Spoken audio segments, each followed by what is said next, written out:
वो ये supply demand वाला। ओके, और वैसे तो बाकी उसमें नहीं है सेकंड पार्ट में। ओके, तो मतलब आज मैंने वैसे प्रैक्टिस सेशन रखवाया था, तो कुछ हाँ प्रैक्टिस करें क्वेश्चंस की। मतलब हाँ। मैं क्वेश्चंस बताऊंगी, आप मुझे बताना आपने कौन सी मतलब यूनिट्स रिवाइज किए हैं। यूनिट 1 और 2 मेरा रिवाइज करके हो चुका है। अच्छा, हाँ, तो वो उसमें से कोई भी चलेगा। ठीक है, चलो स्टार्ट करते हैं। तो प्री डिसाइडेड नहीं है ये क्वेश्चंस, मतलब जो आपको टॉपिक्स आते हैं उसकी प्रैक्टिस करते हैं, कुछ ठीक है। सिमुलेशन, कुछ एमसीक्यूज।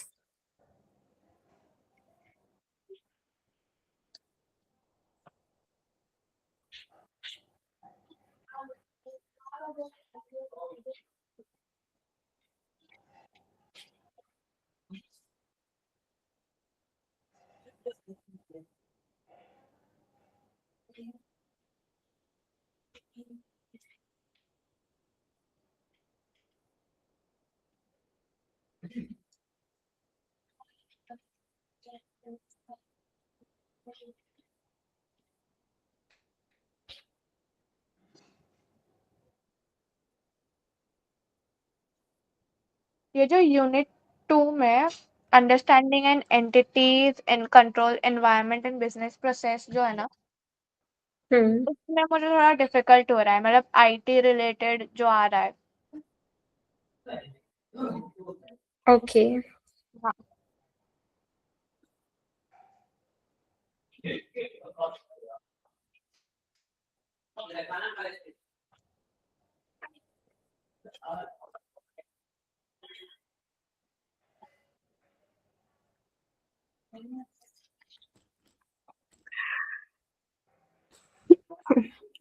ओके, सो स्टार्ट करते हैं।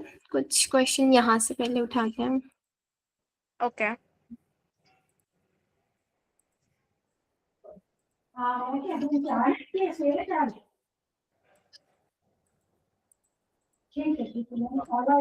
Okay, so in an accountant review of interim financial information, the accountant typically perform each of the following except.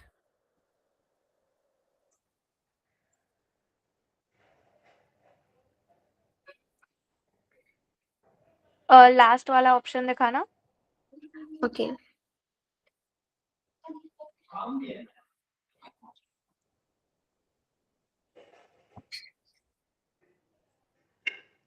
Applying financial ratios to the interim financial information.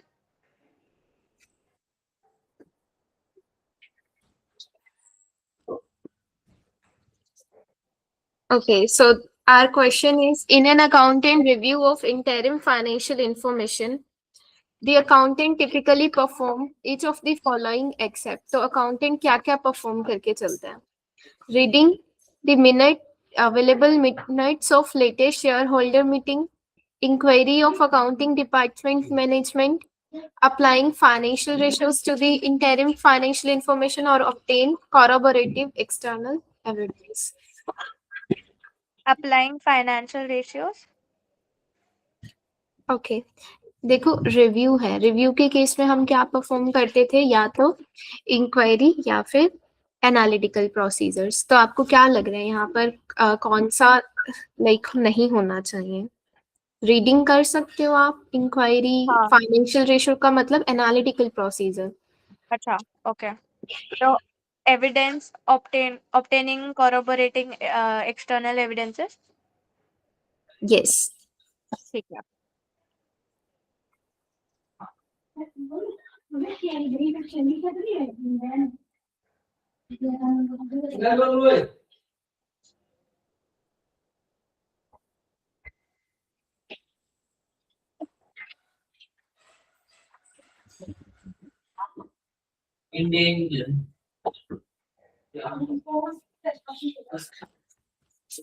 Sorry,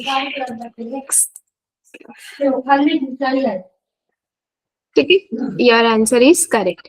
आप reading कर सकते हो, financial ratios means analytical procedures apply कर सकते हो, inquiry कर सकते हो, लेकिन एक्सटर्नल एविडेंसेस गैदर करना आपके लिए इम्पोर्टेंट नहीं है रिव्यू के केस में, क्योंकि हम लिमिटेड काइंड ऑफ एश्योरेंस देकर चलते हैं. ठीक है. Yes.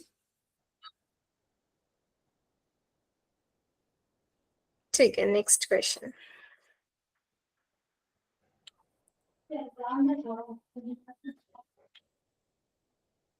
To which of the following individual would the auditor direct fraud related inquiries?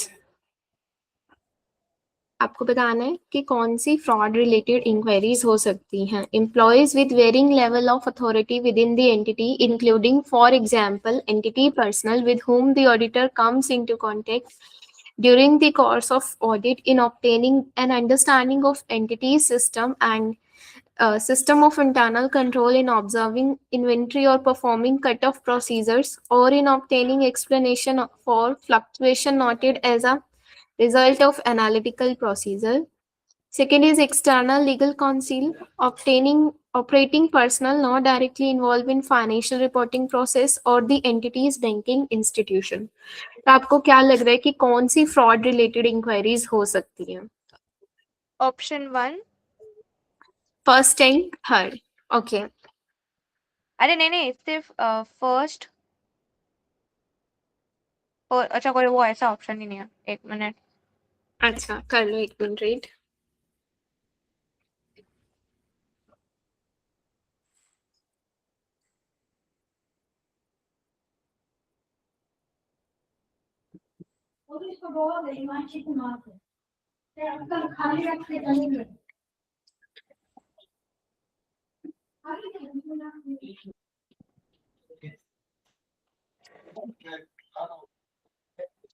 चारों ऑप्शन मतलब सही है तो 1 2 3 4 ऐसा आएगा.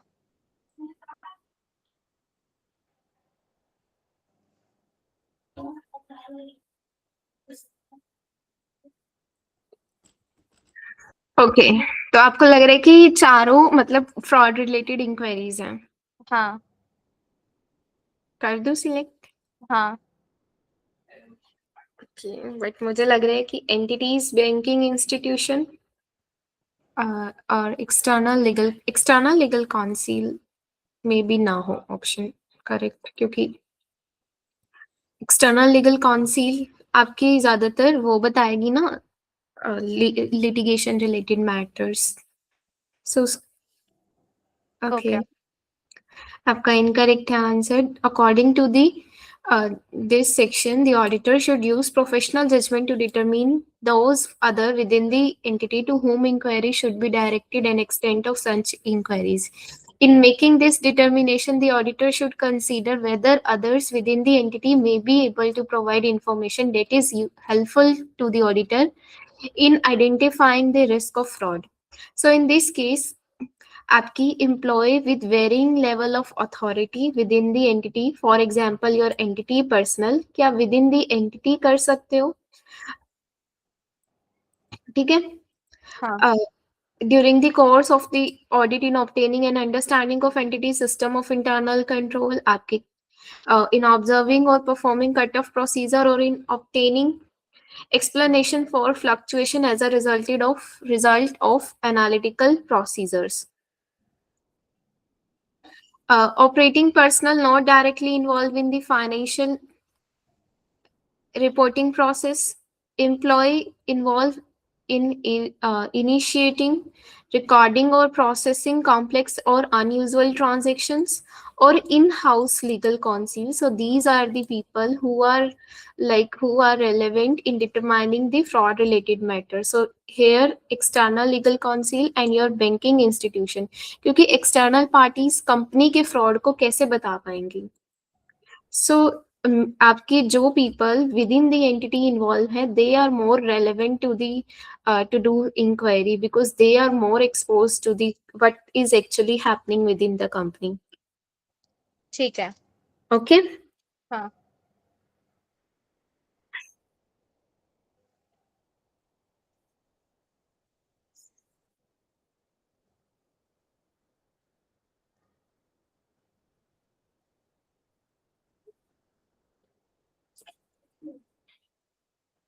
Next question.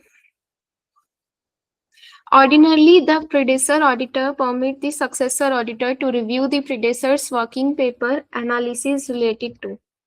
So basically, predecessor auditor, when you allow you to review their working paper, so that may be related to. Both contingency and balance sheet accounts. Okay. Yes, correct. So the predecessor auditor should permit the successor auditor to review work paper analysis of any matter of continuing accounting significance. These specifically include work paper related to balance sheet accounts, your current as well as non-current, anything related to contingency. So these are some areas where your predecessor auditor can give you the evidences.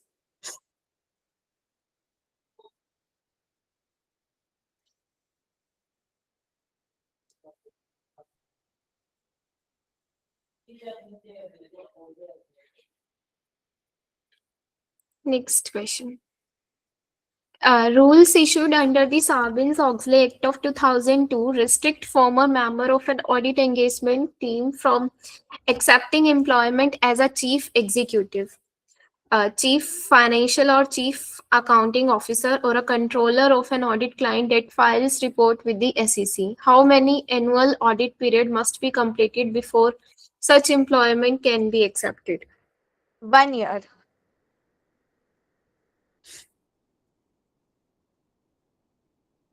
Okay, are you sure? Yes. Okay. Yes, correct. So basically, your Sarbanes-Oxley Act explained that it is unlawful for a member of an audit engagement team to accept an employment as a chief executive, chief financial, or chief accounting officer or controller that files with this SEC during 1 year uh, period preceding the date of the start of the audit. Correct.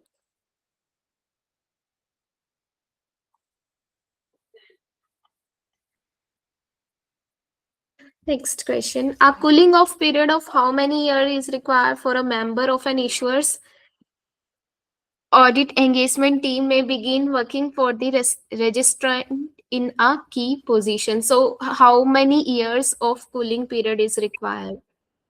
1 year. Yes, correct.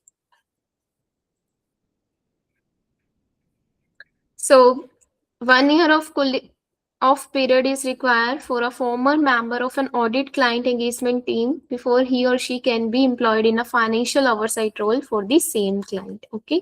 तो अगर आपकी audit team में से कोई member जाकर client की team में client की कंपनी में जाके वर्क कर रहा है, क्लाइंट की कंपनी में वर्क कर रहा है और वो भी की पोजीशन पे, तो अगर आपको उस क्लाइंट की ऑडिट करनी है तो you need to have 1 year of cooling period की, ताकि आपके वो जो मेंबर गया है उसके लाइक रिलेशंस खत्म हो जाए, he will forget about the companies data. Okay. Okay, so ये थे आपके उससे एथिक्स से रिलेटेड क्वेश्चंस. कुछ आपके आई थिंक 4 करेक्ट हैं और 1 इनकरेक्ट. हाँ, उसके हाँ. बाद चलो अभी सेकंड उसके भी कुछ एमसीक्यू करते हैं, फिर कुछ सिमुलेशंस देखते हैं. ठीक है. ठीक है. नेक्स्ट है आपके assessing risk and developing a plan.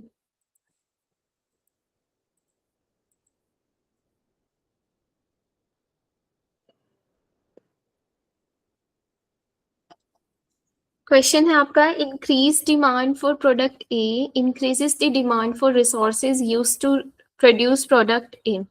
What is the best explanation for the increase in demand for resources?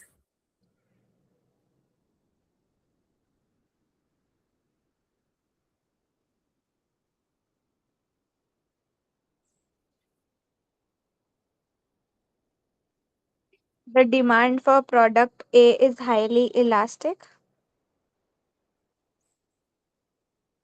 Okay अगर आप प्रोडक्ट ए की डिमांड बढ़ने से आपकी क्या हो रही है, the demand for resources used to produce product A is also increases. हाँ तो what is the best explanation, means अगर आपकी प्रोडक्ट की डिमांड बढ़ रही है तो डिट मींस आपकी जो भी रिसोर्सेज हैं जो उस प्रोडक्ट को बनाने में लग रहे हैं वो भी बढ़ रहे हैं। तो इसका हाँ क्या रीजन हो सकता है, मतलब क्या बेस्ट एक्सप्लेनेशन दोगे आप इस केस में कि demand for product A is highly elastic, but elasticity तो आप ये देख रहे हो ना कि ओके वैसे प्राइस इलास्टिसिटी नहीं है कि अगर हम प्राइस कंसीडर करते हैं। ठीक है, आपका आंसर क्या है, सी हाँ। या डी? डी भी एक बार चेक कर सकते हो, बिकॉज अगर रिसोर्सेज बढ़ रहे हैं तो may be company is expanding. Highly elastic का मतलब क्या होता है? हाईली इलास्टिक का मतलब है कि आपकी कोई एक चीज बढ़ने की वजह से आपकी क्वांटिटी में बहुत ज्यादा चेंज आ रहा है। अगर प्राइस इलास्टिसिटी होती तो मींस प्राइस के बढ़ने से आपकी क्वांटिटी में चेंज आ रहा है। तो अगर क्वांटिटी ज्यादा चेंज हो रही है, like more than change in price, then it is called highly elastic. तो ओके, तो अभी मतलब आपने ये वैसे नहीं था। प्राइस इलास्टिसिटी नहीं बोला, सिर्फ इलास्टिक हाँ, बोला है, और एक्सपेंडिंग इंडस्ट्री है या theory of drive demand is working, the theory of invisible hand is working. तो product A is an expanding industry. Okay, D. हाँ। ठीक है, चेक करते हैं। Incorrect. Drive demand is a term used in economic analysis that describe the demand placed on one good or services as a result of change in price for some other related end product. The drive demand can have a significant impact on derived goods market price. For example, the demand for steel lead to drive demand for the iron ore. So basically, आपके correct answer A होना चाहिए। आपने वैसे ये पढ़ा नहीं ना, drive demand. कोई हाँ। बात नहीं, अगर जो आपकी बुक में टॉपिक्स नहीं है उससे रिलेटेड एग्जाम में नहीं आएगा। थोड़ा बहुत आइडिया होना चाहिए कि मे बी एक आधा कुछ पूछ ले ऐसी term.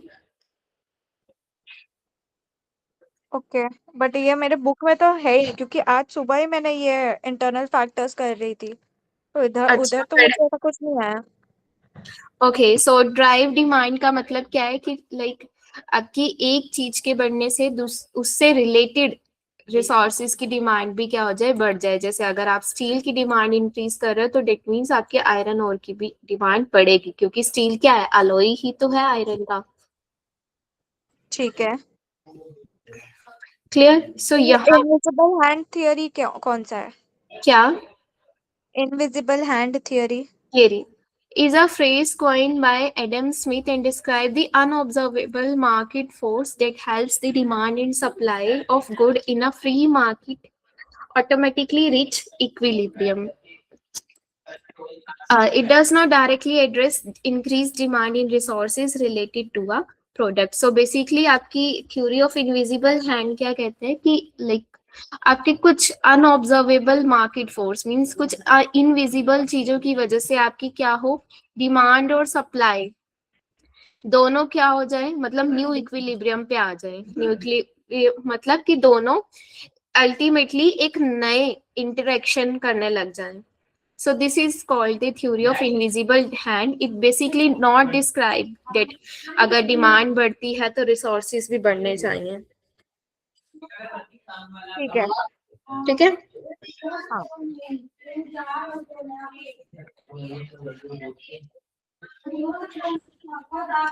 Which of the following statement reflect an auditor's responsibility for detecting errors and fraud? एक सेकंड। हाँ। Which of the following?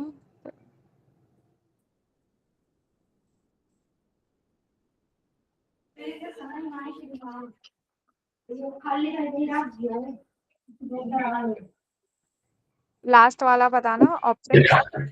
Okay. An auditor should design the audit to provide reasonable assurance of detecting error and fraud. that are material to the financial statement.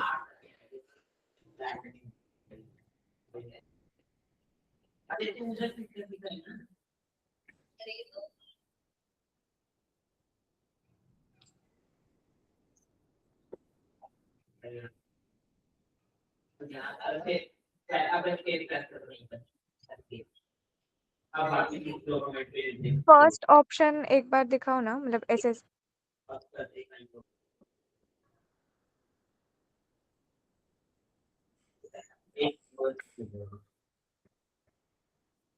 Option A मतलब first वाला।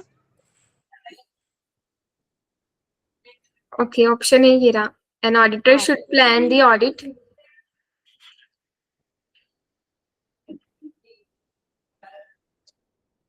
ठीक है, मतलब आप option A confirm कर रहे हो? The auditor should plan the audit to detect error and fraud that are caused by departure from GAAP.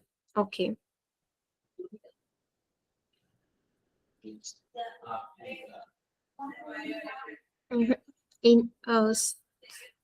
ये क्या हमने सॉरी ऑप्शन बी सिलेक्ट कर दिया गलती से। नहीं हमने वही सिलेक्ट किया। आपने ए बोला था ना, बट ये मतलब जब आंसर्स रिवील होते हैं ना तो ऑप्शंस ऊपर नीचे हो जाता है। हमने यही चूज किया था, an auditor should plan the audit. अच्छा ऐसे मुझे हाँ आइडिया नहीं था इसका। ओके, सो आपका ऑप्शन करेक्ट होना चाहिए कौन सा, कि standard required that auditor should design the audit to provide a reasonable assurance of detecting misstatement due to error and fraud that are material to the financial statement. कि as an auditor is your duty to provide a reasonable assurance. ठीक है कि आप जो भी procedures perform कर रहे हो, it is like sufficient in gathering the evidences that your financials are free from material misstatement which is caused due to error and fraud. Okay, हाँ सो आपका करेक्ट आंसर डी होना चाहिए। ठीक है।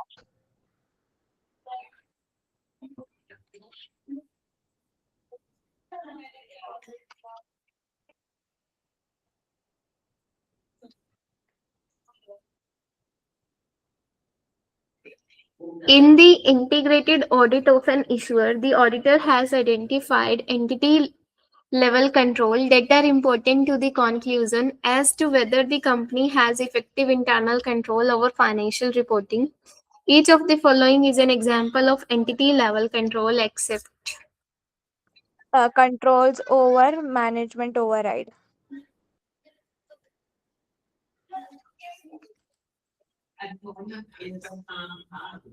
So, in an integrated audit of an issuer, the auditor has identified entity level control that are important to a conclusion as to whether the company has effective control over financial reporting. So, आपकी entity level controls कौन सा नहीं है इसमें basically? Control over management override, control over completeness of deposit cash, company's risk assessment process, the control over the period and financial reporting process. आपने क्या बोला? A answer? हाँ, control over management override. Okay, are you sure? हाँ B नहीं हो सकता, control over completeness of. आपको नहीं वाला बताना, ध्यान रखना, जो हाँ एंटिटी लेवल कंट्रोल नहीं है।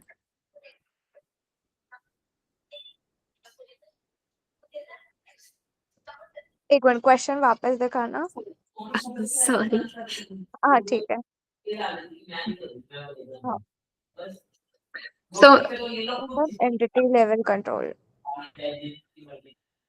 entity level control include but are not limited to control related to control environment, control over management, override the company's risk assessment process. Okay, so I was saying you कि हाँ your option ये वाला check करो because it is asking for which is not the entity level control. ठीक है, मैं answer आपको नहीं बता सकती क्योंकि ये आपका टेस्ट है। हाँ हाँ एंटिटी लेवल कंट्रोल मतलब जो होल एंटिटी लेवल पे लग रहा है, बट अगर आप ये कंट्रोल चेक करोगे जो सिर्फ कैश पे लग रहा है, वो आपका एंटिटी लेवल कंट्रोल नहीं होगा, it is an assertion level control कि एक पर्टिकुलर अकाउंट बैलेंस पे कंट्रोल लगा हुआ है। जबकि रिस्क असेसमेंट पूरी कंपनी का होता है, मैनेजमेंट ओवरराइड पूरी कंपनी के लिए, और आपकी पूरी फाइनेंशियल रिपोर्टिंग प्रोसेस पे कंट्रोल्स लगे हुए हैं। तो ये सारे आपकी पूरी एंटिटी लेवल के कंट्रोल्स है। जबकि अगर आप पर्टिकुलर अकाउंट बैलेंस पे लगा रहे हो तो this is your assertion level control. Okay, ठीक है। हाँ। Any doubt? नहीं। Okay, so next question. According to Sarbanes-Oxley Act, when an issuer's board of directors select member to be on company's audit committee, the board of director must select individual who.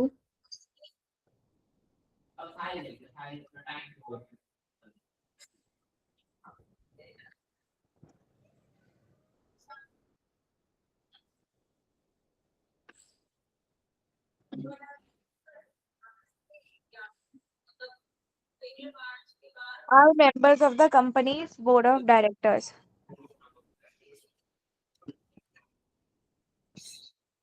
Okay. एक minute. आपका वो ऐसा ऐसा question मेरे exam में भी आया था कि आपको मतलब ऐसी बोर्ड ऑफ डायरेक्टर से रिलेटेड कि ऑडिट कमेटी में कौन से like the board of director must select individual, जो क्या हो सकते हैं, कंपनी के मेंबर्स हो सकते हैं बोर्ड ऑफ डायरेक्टर के, or employed by company in financial management role. आपकी ऑडिट कमेटी में मतलब कौन से मेंबर आने चाहिए, बोर्ड ऑफ डायरेक्टर के आ सकते हैं या मैनेजमेंट के आ सकते हैं। रिसीव कंसल्टिंग फीस, जो कंसल्टिंग फीस रिसीव करते हैं but not advisory fees, or affiliated person of the company subsidiary. CEO CFO आते हैं और वो Okay. फाइनेंशियल मैनेजमेंट रोल देखने जाए तो वो है, तो मतलब ये employed by the company in a financial management role. देखो, ऑडिट कमेटी आपकी ऑडिटर को अपॉइंट करती है, जो भी बोर्ड ऑफ मतलब डायरेक्टर। मैटर्स होते हैं ऑडिटर से डिस्कस करती है, तो वो मैनेजमेंट होनी चाहिए, आपको लग रहा है? क्योंकि मैनेजमेंट ने ही प्रिपेयर किया फाइनेंशियल रिपोर्ट, और ऑडिट कमेटी को बेसिकली ऑडिट कमेटी ऑडिटर्स को ओवरव्यू करेगी कि ऑडिटर कैसे वर्क परफॉर्म कर रहा है।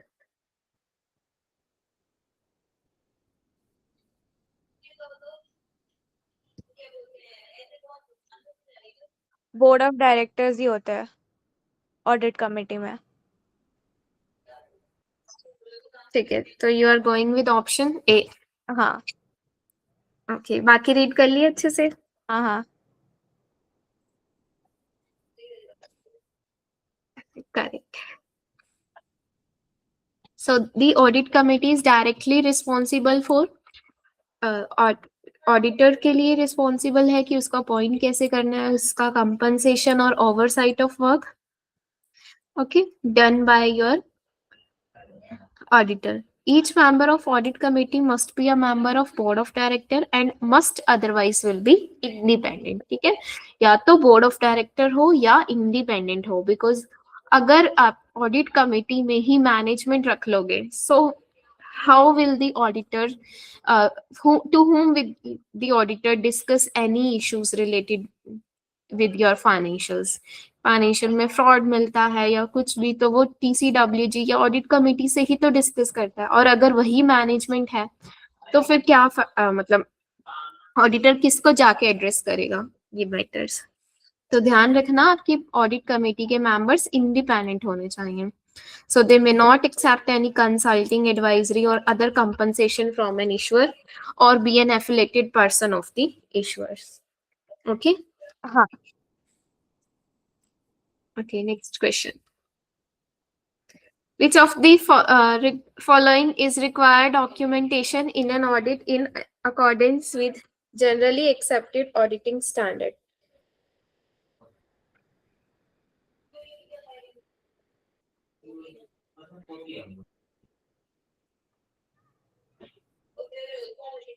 फोर्थ ऑप्शन दिखाना।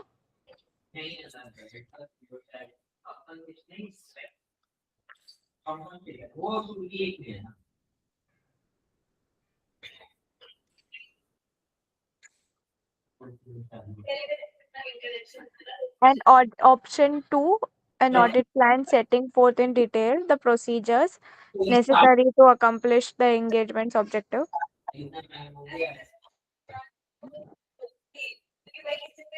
Okay.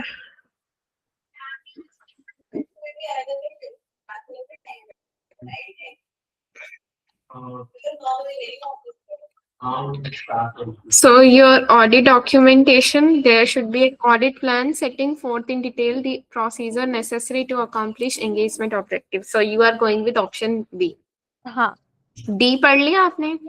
D. हाँ पढ़ा, बट ऑडिट प्लान पहले आता है और वो भी डॉक्यूमेंट करना होता है. नहीं, पहले का इसमें कुछ नहीं दे रखा, बस आपको डॉक्यूमेंटेशन रिक्वायरमेंट बतानी है. So उसमें इंटरनल कंट्रोल क्वेश्चनर हो सकती है. हाँ वो भी डॉक्यूमेंट होता ही है. हाँ, डॉक्यूमेंटेशन आप डिस्क्रिप्शन फॉर्म में डाल सकते हो, फ्लो चार्ट पे डाल सकते हो. मतलब आप टेबल क्वेश्चनर की फॉर्म में डाल सकते हो कि जैसे आपने ये परफॉर्म किया या ये प्रेजेंट है कंपनी में, ये नहीं है. Okay, so what's your final call, B और डी? बी. और ए बी सी डी जो भी. ठीक है, B. Okay, so your answer is correct. An audit plan setting forth in detail the procedures necessary to accomplish engagement objective is required documentation. Okay, a program is essential to plan and supervise. So whatever you are making the plan, you have to document in your work papers. Documentation of the accounting system and system of internal control should be performed. However, the form of documentation is not specified. Like you can uh, create some flow chart, narratives, questionnaire, memo to make your work papers. The use of documented audit planning memorandum establishing the time of audit procedure and coordination of assistance of entity personnel is up to the auditor's judgment. So these are not required. It is your professional judgment that you will decide that you have to record it or not record it in your work papers. Okay. हाँ. Okay, so this is about your second part.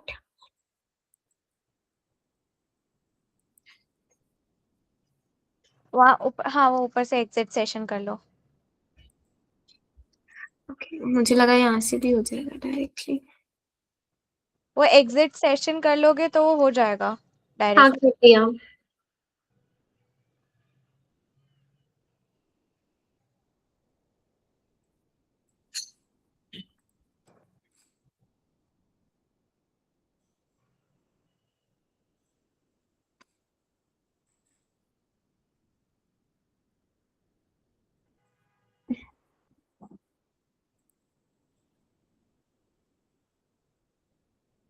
Okay, so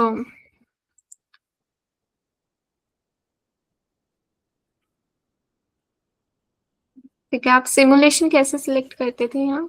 study questions जो दिख रहा है ना unit 1 के नीचे, अच्छा. आप उसी पे क्लिक करो और 5 क्वेश्चंस की जगह स्टिमुलेशन सिलेक्ट करना है.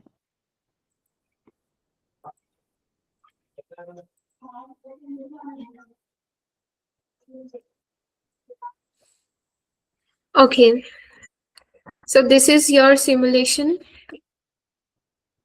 With the issuance of an AI CPA Code of Professional Conduct Independence Rule, it has been become more increasingly more important for auditor to able to distinguish between attest and non-attest engagement. Okay, so आपको पता है कि आप अगर attestation engagement perform कर रहे हो, so means आप ऑडिट परफॉर्म कर रहे हो, तो उस केस में आप नॉन अटेस्टेशन सर्विसेज प्रोवाइड नहीं कर सकते क्लाइंट को.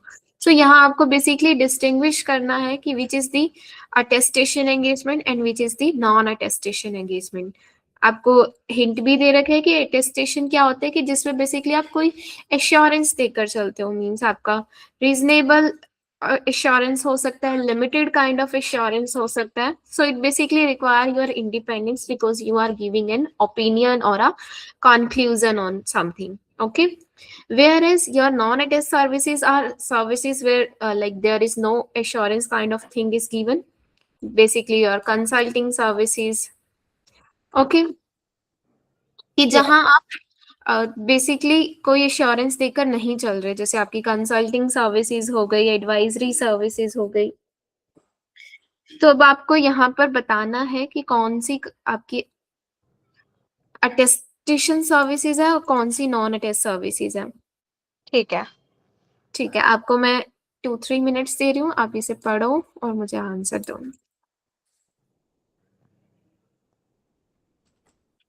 एक बार पढ़ लो, ऐसे रेंडम मत गेस करना। हाँ हाँ डेफिनेशन देखनी है तो ये हाँ, बस ऐसे डेफिनेशन दिखा दो ठीक है। खाली। हाँ।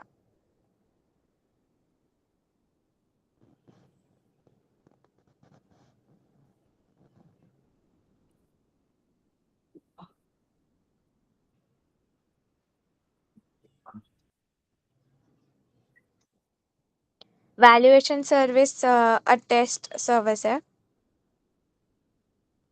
ठीक है, ओके, 1 बाय 1 चले या एक साथ बताओगे? 1 बाय 1 जाते हैं। ठीक है।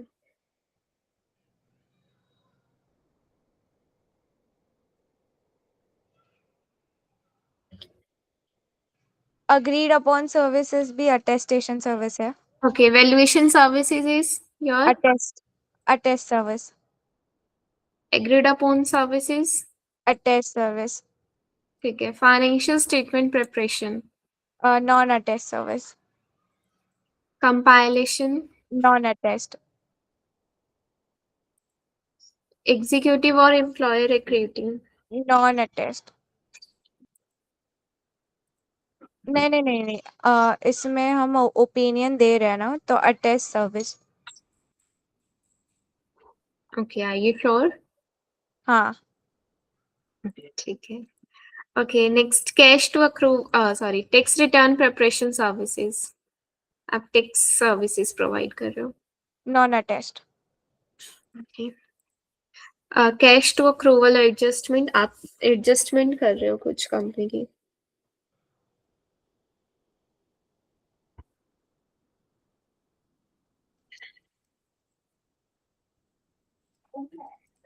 Non attest.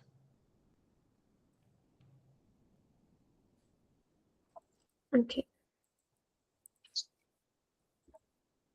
Communication between auditor and client regarding the form and content of financial statement. The form and content. Attest service.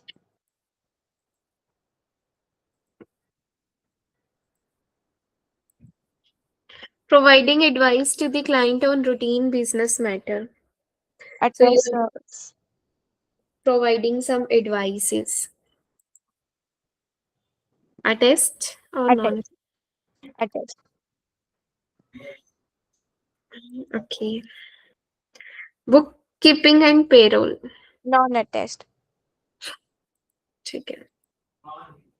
Okay, so एक बार देख लो, कोई चेंज करना है? नहीं। पक्का? हाँ। ठीक है, चलो। Okay. Your threats to non-attest services would be an acceptable level and independence would not be impaired when specific safeguards are met. Okay. So when you are providing some non-attestation kind of services, okay, कि जिससे आपको लगता है कि like आपकी independence को कुछ खतरा हो सकता है, so what there are some safeguard that should be there so that आपकी इंडिपेंडेंस इम्पेयर ना हो। ठीक है, सो आपको बेसिकली सेफ गार्ड बताना है कि क्या अप्लाई करोगे so that it will not raise a question on your independence.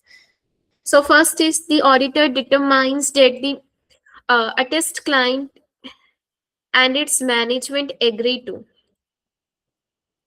evaluate the agree के अगर आप कोई नॉन अटेस्ट सर्विसेज प्रोवाइड कर रहे हो, सो उस केस में along with your audit, because खाली नॉन अटेस्ट दोगे तो फिर कोई दिक्कत नहीं है, और खाली ऑडिट दे रहे हो, परफॉर्म कर रहे हो तो कोई दिक्कत नहीं है। बट अगर आप ऑडिट के साथ साथ लाइक किसी अटेस्टेशन सर्विसेज के साथ साथ नॉन अटेस्ट सर्विसेज दे रहे हो, सो उस केस में आपका सेफ गार्ड क्या बेसिकली आप यहाँ लगा सकते हो. सो फर्स्ट केस में है कि auditor determined that the attest client and its management agree to. So basically the auditor determined कि attest client और management किसके लिए agree होने चाहिए, so that there will not raise any question on his independence.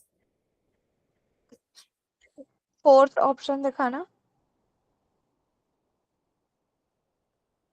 Accept the responsibility for the result of services, oversee the services by design, designating an individual preferably outside of an senior management, assume the most management responsibilities are described, or evaluate the adequacy and result of the services performed.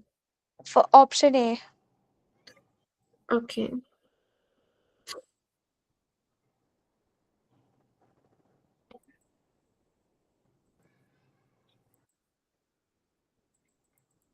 Okay. Okay, so it's confirmed. हाँ.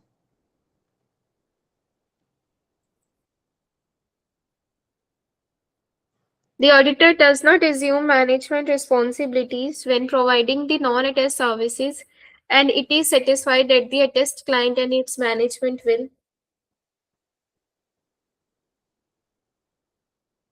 Okay, options हैं आपकी. So auditor does not here assuming the management responsibilities when providing non-attest services, and is satisfied the attest client and its management will. So आपकी client की क्या responsibility होनी चाहिए? Be able to meet some of the criteria outlined in first safeguard above, make an informed judgment on the result of members non-attest services, or accept the responsibility for making the trivial judgment.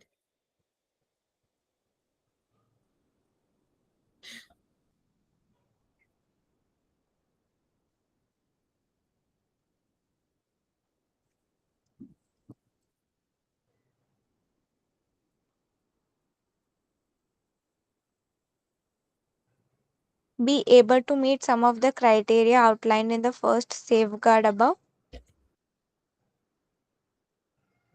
Okay.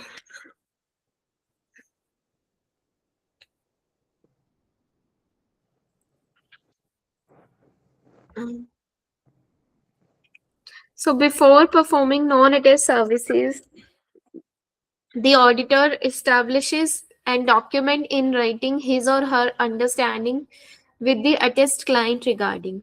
So before performing non-attest services, कि अगर आप non-attest services provide करना चाहते हो तो उससे पहले you should have like document in written that what is your understanding regarding the attest client. So regarding testing of engagement, action to be performed. So आपको रिटर्न में क्या चाहिए basically? Actions to be performed, attest client declination of its responsibility, the members' reactions, any limitation of the engagement.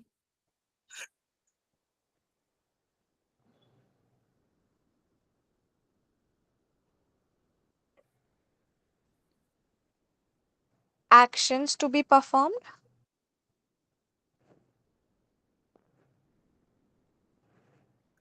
Okay. So are you sure? Last वाला option दिखाना. अच्छा, हाँ देख लो.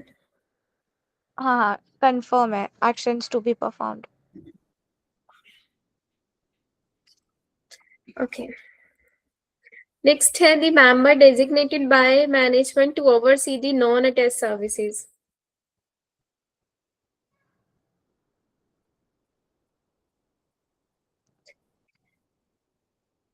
So जो person basically overview करेगा इस non-attest services को should possess the expertise to perform the services, should understand the nature, must be a member of senior management. Must be a member of senior management. Okay. So are you sure? हाँ.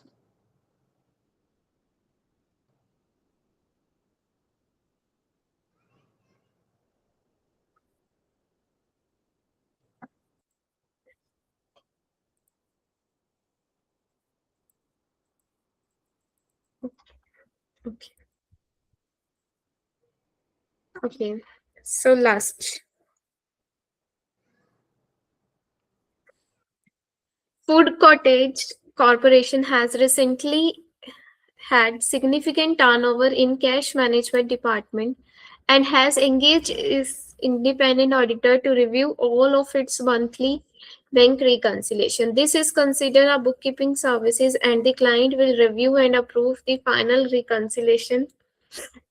Thus, the auditor independence will not be impaired. Review 1 month bank reconciliation and its supporting documents and complete the table below. So for each of the reconciling item, determine if the item have been properly documented or if the auditor should follow with the client. Click in each indicate cell and select the appropriate responsibility. So आपको क्या लगता है कि किसके regarding basically आपकी ये bank reconciliation दे रखी है, ठीक है? आपकी client will review and approve the final reconciliation, auditor independence will not be impaired. Review the month आपको बैंक रिकंसिलेशन क्लाइंट ने प्रोवाइड की है, so you are basically reviewing it and you have to determine that आपको ये proper like documented करनी है या you should have a follow up with the client कि आपको इसके रिगार्डिंग कुछ और फॉलो अप लेना है, ठीक है? बताओ। बैलेंस पर बुक एक बार या तो पढ़ लो, कोई बात नहीं, एक बार पढ़ लो देन प्लीज आंसर अकॉर्डिंगली। वो एग्जिबिट में भी देख लेते हैं ना क्या प्रोवाइड किया है सपोर्टिंग डॉक्यूमेंट। आपकी एग्जिबिट इधर यहाँ, ऊपर नॉन अटैच सर्विसेज के बाजू में। ठीक है ओके। सो आपकी एग्जिबिट गिवन है इसके रिगार्डिंग, ये है आपकी बैंक रिकंसिलेशन।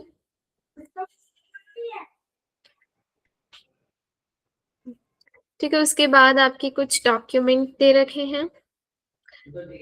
ये आपका as per general ledger balance report है, आपकी जनरल अकाउंट ईयर 3 की दे रखी है, inter office memo, partial resume of Tommy gun. Okay, question दिखाऊं या पहले ही पढ़ना है आपने? ये पढ़ना है, ये समझना है, क्योंकि मुझे कैसे समझते हैं ये आता नहीं है मुझे। अच्छा ठीक है,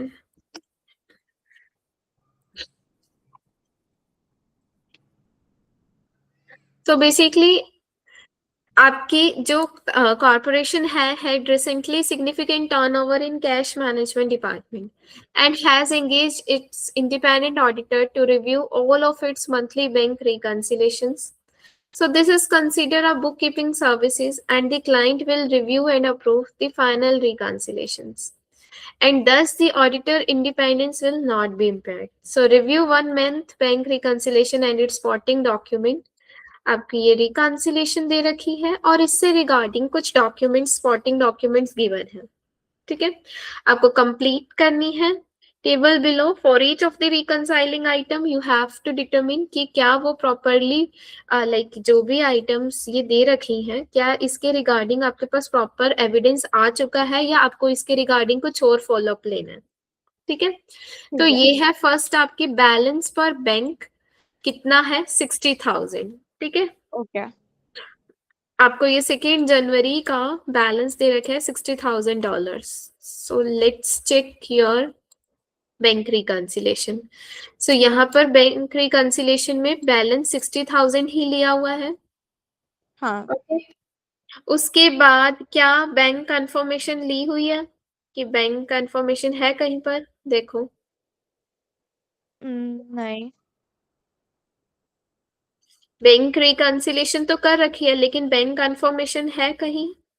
नहीं ओके, सो क्या लगता है कि ऑडिटर को ये डॉक्यूमेंट करना चाहिए या इसके रिगार्डिंग कुछ फॉलो अप लेना चाहिए? फॉलो अप लेना चाहिए। ओके सॉरी,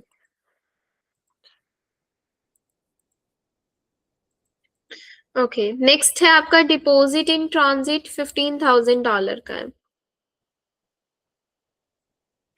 आपकी डिपॉजिट इन ट्रांजिट $15,000 और यहाँ पे 20,000 भी है। $20,000 दे रखे हैं, ठीक है? उसके बाद आपकी कुछ डिपॉजिट इन ट्रांजिट से रिलेटेड इन्फो है। नहीं।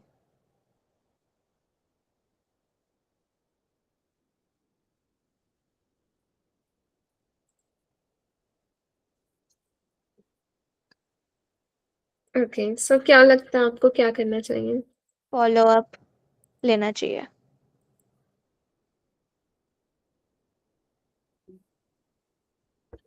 आउटस्टैंडिंग चेक दे रखा है आपको 7544, चेक नंबर है $10,000 का।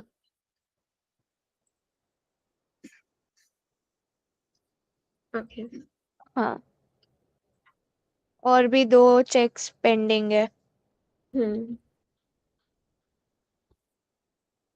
उसके रिगार्डिंग भी कुछ डॉक्यूमेंट है, नहीं तो हम फॉलो अप करेंगे। नहीं, अभी इसमें बताओ सिर्फ इसके रिगार्डिंग। हाँ, उसके रिगार्डिंग तो है। ठीक है, प्रॉपरली डॉक्यूमेंटेड और फॉलो अप रिक्वायर्ड। नहीं, प्रॉपरली डॉक्यूमेंटेड। आउटस्टैंडिंग चेक $8157 का, $5,000 का। हाँ, यहाँ पे डॉक्यूमेंट किया हुआ है, बट हमारे पास ऐसा कुछ प्रूफ नहीं है यहाँ पे। अच्छा, आउटस्टैंडिंग है ना। आउटस्टैंडिंग चेक मतलब हम चेक हमारे पास है, हमने बैंक में डाला नहीं है, हमारे अकाउंट में पैसे नहीं आए। नहीं, आपने दे दिए हैं, मतलब इशू कर दिए हैं, लेकिन अभी क्लियर नहीं हुए बैंक से। इसके लिए क्या सपोर्टिंग डॉक्यूमेंट्स हो सकते हैं? इसके लिए आपकी बैंक कट ऑफ चाहिए होती है सब्सिक्वेंट ईयर की, कि ताकि पता चले कि वो चेक एक्चुअल में बैंक से क्लियर हुए हैं या नहीं। ऐसे डिपॉजिट जो दिखा रखे हैं वो हुए हैं डिपॉजिट या नहीं हुए कल को। तो मतलब ठीक ऐसा है। कुछ तो यहाँ पे डॉक्यूमेंट दिया नहीं है। हाँ, ऐसा कुछ दिया नहीं है, तभी आपको ये बताना है कि क्या मतलब फॉलो अप रिक्वायर्ड है या नहीं है। रिक्वायर्ड है।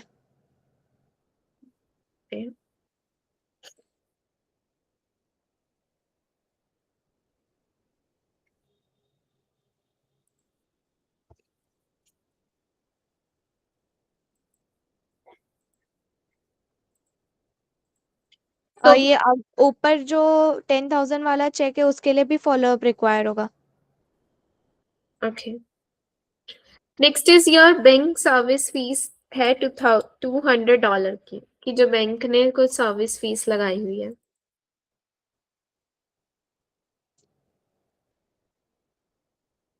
ये रहा यहाँ पे, कैश अकाउंट में तो है।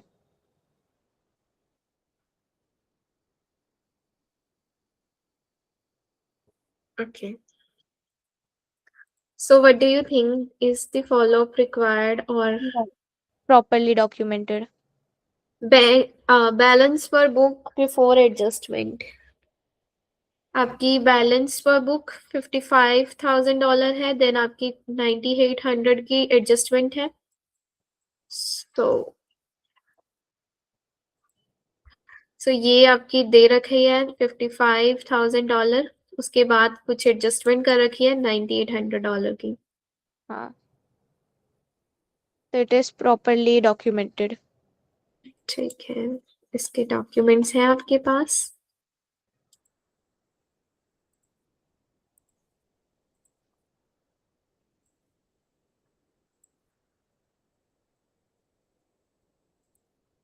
Review by Tyler book.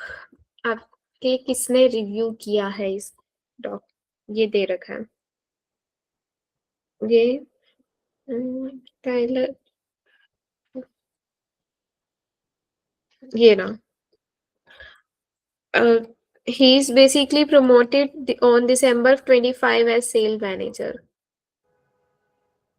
बाकी आपके December 1 को में टॉमी गुन अगन एक न्यू हायर था, उसके बाद Chloe Still, then Samantha Jones, Tyler Book. यहाँ पे डॉक्यूमेंट 5 जो है, ये partial resume of Tommy Gun. Hmm. ये किसके लिए है? Reconcile disputes, trained bank tailors.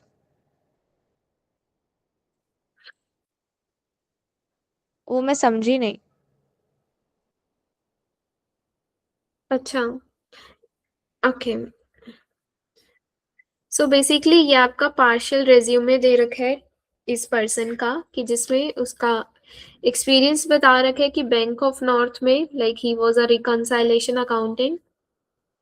ठीक है, वहाँ कब से कब तक, ईयर 1 से ईयर 3 तक वो वहाँ पर रिकंसाइलेशन अकाउंटेंट रहा है, जिसमें लाइक बेसिकली रिकंसाइल डिस्प्यूट्स और ट्रेन्ड बैंक टेलर्स। सो ये उसकी कुछ रिस्पॉन्सिबिलिटीज दे रखे हैं। ओके। ठीक है, ये उसका बेसिकली टॉमी ग्रून का जो न्यू हायर है उसका एक्सपीरियंस बता रखा है। सो ठीक है। He is a staff accountant. Okay, then आपका ये कंट्रोलर है, सेल्स एसोसिएट है और सेल मैनेजर है। सो आपकी जो सेल मैनेजर है उसने रिव्यू किया है बैंक रिकंसिलेशन को।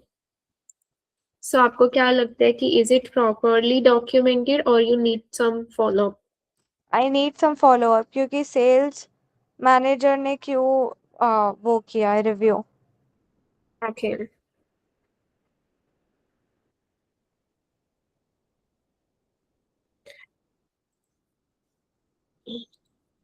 ठीक है, तो करूँ सबमिट या आपको एक बार चेक करना है कुछ? कर दो। ठीक है, okay, so 59% is correct. ठीक है। Let's see. Okay, so valuation services, आपने attestation services बोला था, but it is a non-attest services. But एक मिनट, वैल्यूएशन में हम ओपिनियन नहीं देते?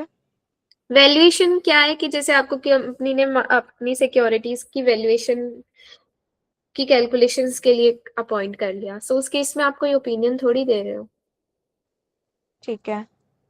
ठीक है, ऐसे ही आपकी कम, उसके बाद कौन सी थी?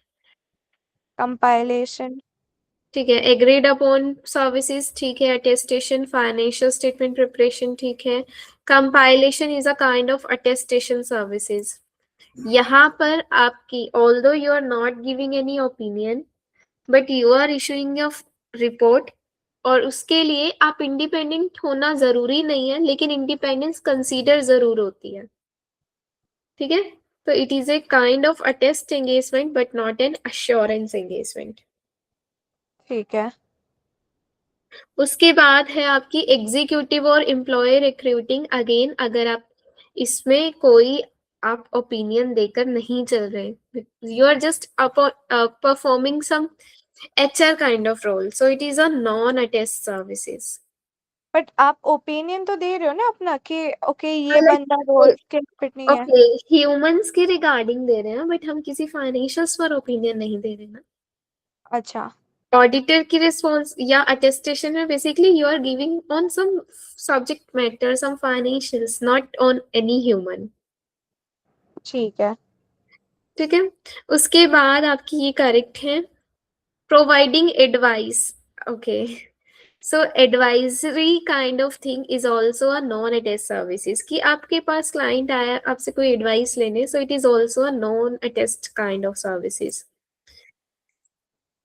ओके। ठीक है। सो फर्स्ट इसमें पता चली आपको आपकी मिस्टेक्स। हाँ। ओके, नेक्स्ट आपकी पहला ठीक है। नेक्स्ट आएगा आपका, the auditor does not assume management responsibility and is satisfied at attest client and management will. So basically auditor आपकी एज्यूम नहीं कर रहा management responsibility and must make an informed judgment on the result of members non-attached services. So as an client और management की क्या responsibility होनी चाहिए कि they have to like perform their judgment, और basically they are responsible for the results. ठीक है, ठीक है। सो फाइनल रिस्पॉन्सिबिलिटी मैनेजमेंट के हैंड में है, तभी आप ये सर्विसेज दे सकते हो। ठीक है, नेक्स्ट है, समझ। Before providing non attest services the auditor establishes and document in writing his or her understanding with the attest client regarding.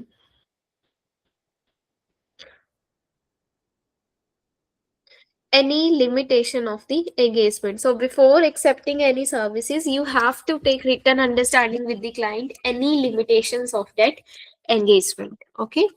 हाँ. नेक्स्ट है आपका, यहाँ से पढ़ लेते हैं, the person designated by management to oversee the non attest services. Okay, so जो भी पर्सन मैनेजमेंट डिसाइड कर रही है कि वो सर्विसेज को ओवरव्यू करेगा, सो वो person basically he should have an understanding of the nature of the services being rendered, कि जो भी सर्विसेज दी जा रही है he should be aware of that. Okay. हाँ.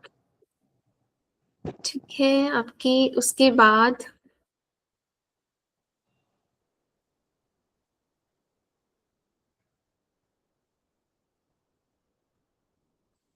ठीक है, आपकी bank services like properly documented नहीं है. बैंक सर्विसेज, एक तो बैंक सर्विस फीस बेसिकली. ठीक है. Should be a reduction of the bank balance. Basically incorrect क्या है, आप बैलेंस पर बैंक लेकर चल रहे हो.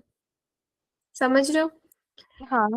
बैलेंस पर बैंक है कि जो बैंक से आपने उठाया अमाउंट, अब वो अमाउंट में ऑलरेडी बैंक अपनी सर्विसेज चार्ज डिडक्ट कर चुका है हम्म. और आप रिकंसिलेशन में अगेन उसे डिडक्ट कर रहे हो. ओके. तो it is incorrect. So it is not properly documented and require follow from the client कि क्यों ऐसा किया है उन्होंने, दोबारा क्यों डिडक्ट कर दिया. ओके. ठीक है. सो हाँ. Next, net adjustment. अच्छा, अब ये 9800 की एडजस्टमेंट हुई है. एडजस्टिंग एंट्री तो दिखाई हुई है, लेकिन वो एडजस्टमेंट किसके रिगार्डिंग है, क्या आपको कहीं बताया हुआ है? नहीं. So the client has net difference between the reconciled bank balance with the net plug to other income. Each reconciling item must be made to the book balance only, should be separately adjusted in the journal entry. The auditor should follow up with the management on this issue. Like it should require some follow. Okay. Okay. उसके अलावा बाकी आपके ठीक हैं. Like mostly सब में follow up चाहिए, बस एक आपकी बैलेंस पर बुक, क्योंकि वो आपकी प्रॉपरली डॉक्यूमेंटेड थी, उसकी दे रखी थी आपको स्टेटमेंट कि बैलेंस पर बुक कितना है. ठीक है. ठीक है.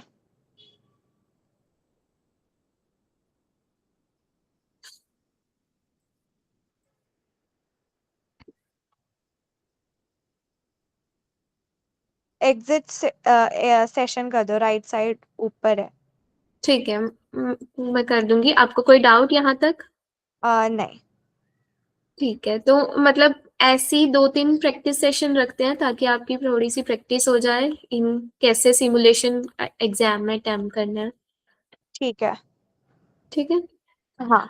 ओके देन, अगर आपको कोई डाउट नहीं है तो फिर कल कंटिन्यू करते हैं. तो ओके, कल हम लेक्चर रख रहे हैं. हाँ, रख लेते हैं, कुछ प्रैक्टिस हो जाएगी आपकी. Okay, done. Okay then, bye.